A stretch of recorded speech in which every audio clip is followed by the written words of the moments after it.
नमस्कार, NDTV India के YouTube channel पर आपका स्वागत है। मैं हूं ताबिश हुसैन और यहां पर बात करेंगे कोरोना के बढ़ते हुए मामलों के बारे में। कोरोना के जो मामले बढ़ रहे हैं उससे एक बार फिर से इस बात की चिंता जो है वो बढ़ने लगी है कि क्या ये जो नया वेरिएंट है जिसकी चर्चा आजकल हो रही है ये कोरोना की वापसी करा सकता है। JN-1 इसका नाम है और अब भारत में भी इसका एक मामला जो है वो दर्ज किया गया है। केरला में ये पहला मामला जो है वो मिला है। तो सबसे पहले इसकी बात करते हैं। ये जो नया वेरिएंट है इसका जो भारत में मामला मिला है वो 79 साल की एक महिला जो है इससे संक्रमित हुई थी। हालांकि वो ठीक हो गई, 4 से 5 दिन उनको लगे उससे ठीक होने में, लेकिन भारत में जरूर इस वेरिएंट की एंट्री इस मामले के साथ हो गई है। तिरुवनंतपुरम के कराकुलम में ये मामला मिला था 8 दिसंबर को।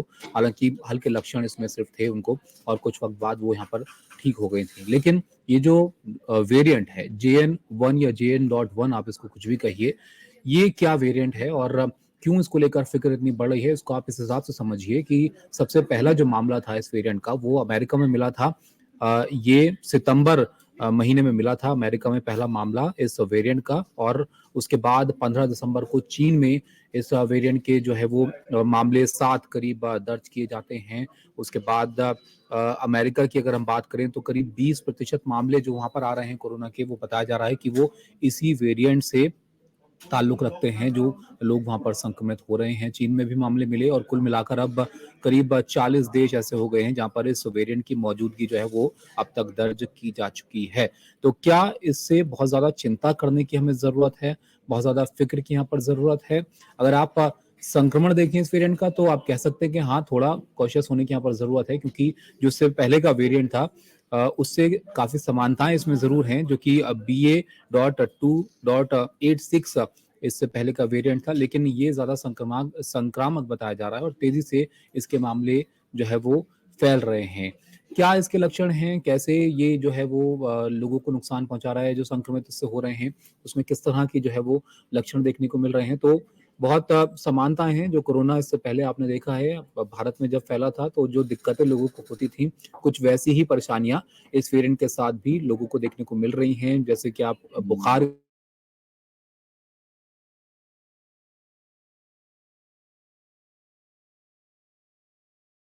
रहे हैं, लेकिन अच्छी बात यहाँ पर यह है कि 4 से 5 दिन में जो मरीज हैं वो इसके ठीक हो जा रहे हैं। अभी तक ऐसा मामला जो है वो दर्ज नहीं किया गया जहाँ पर बहुत गंभीर हालत जो है वो हो गई हो। इससे पहले जैसे कि हमने देखा था लोगों को सांस लेने में दिक्कतें हो जा रही थी, जो फेफड़ों से जुड़ी हुई समस्याएं उनको बहुत हो रही थी कोरोना के मामलों में। तो अब तक ऐसा कुछ इस नए वेरिएंट के साथ यहाँ पर दर्ज यहाँ नहीं किया गया है, तो ये थोड़ी सी राहत की बात है। लेकिन जैसे कि हमने आपको बताया अमेरिका में जो मामले मिल रहे हैं उसमें तेजी से इस वेरिएंट की जो है वो मौजूदगी बढ़ रही है और कुछ लोग ऐसे भी हैं वहां पर जिनको सांस लेने में दिक्कत दर्ज की गई। तो ये एक थोड़ी सी फिक्र भी यहाँ पर है, क्योंकि कोरोना जो हम सब ने देखा है वो आप और हम सब समझते हैं इस बात को कि इसको हल्के में लेने की तो बिल्कुल जरूरत नहीं है। अगर रिसर्च होती है आगे पता चलता है कि कितना ये गंभीर हो सकता है, लेकिन फैलाव अभी तक इसका ज्यादा है, तो ये ध्यान देने वाली बात इस पर है।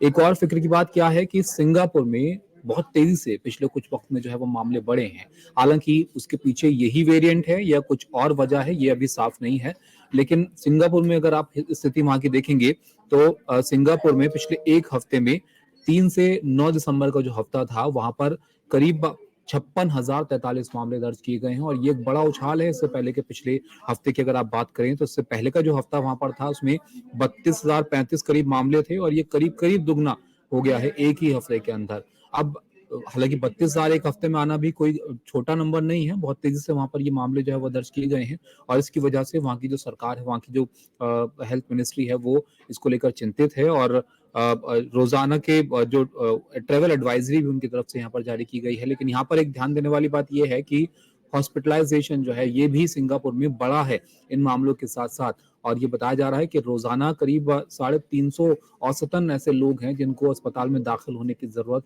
पड़ रही है। हालांकि अभी ये साफ नहीं है कि इन मामलों के पीछे क्या ये JN-1 वेरिएंट जो है कोरोना का यही है या इससे पहले का जो वेरिएंट चल रहा है उसकी वजह से ये मामले बढ़ रहे हैं। लेकिन क्या आपको करना चाहिए ऐसे में? ये आप देखिए कि मामले बढ़े हैं, भारत में भी इसकी मौजूदगी दर्ज की गई है, केरल में वो मामला मिला है, तो ऐसे में एहतियात रखने की बहुत ज़रूरत है। कोरोना से आप और हम सब वाकिफ़ हैं बहुत अच्छे से, तो जैसी सावधानियाँ, हालाँकि अभी कोई पाबंदियाँ ऐसी नहीं है कि आपको मास्क लगाना है या आपको जो है डिस्टेंस बना के रखना है लोगों से, लेकिन कहते हैं ना कि सावधानी बेहतर होती है। किसी भी मुश्किल हालात से पहले ही अगर आप अपने आप को सचेत कर लें, उसके लिए तैयार कर लें। उम्मीद करते हैं कि भारत में ये मामले जो है ना बढ़े, भारत में ऐसी स्थिति ना हो कोरोना की, लेकिन अभी क्योंकि JN-1 का मामला केरला में मिला है, तो ज़रूरत है कि आप भी एहतियात इसको लेकर जो है बरतें। अब सवाल ये है कि क्या ये जो वेरिएंट है, ये कोरोना की वापसी करा सकता है पूरी दुनिया में? फिर से हम कोरोना की वेव टाइप कुछ देख सकते हैं? तो अभी इस पर कुछ कहना बहुत जल्दबाजी होगी, क्योंकि कुछ देशों में ज़रूर ये वेरिएंट दर्ज किया गया है, लेकिन सिंगापुर एक ऐसा देश अभी है, जहाँ पर बड़ी संख्या में मामले आ रहे हैं। बाकी जगह पर जो नंबर्स हैं वो इतने ज़्यादा नहीं हैं कोरोना के केसेस के। भारत में भी एक मामला ज़रूर इसका मिला है, लेकिन यहाँ पर भी जो कोरोना के मामले हैं, उनकी संख्या में बहुत बड़ा उछाल नहीं है, बहुत कम संख्या में ही कोरोना के जो मामले हैं वो दर्ज किए जा रहे हैं। तो फिलहाल उतनी चिंता की ज़रूरत नहीं है, लेकिन सावधानी बहुत ज़रूरी है।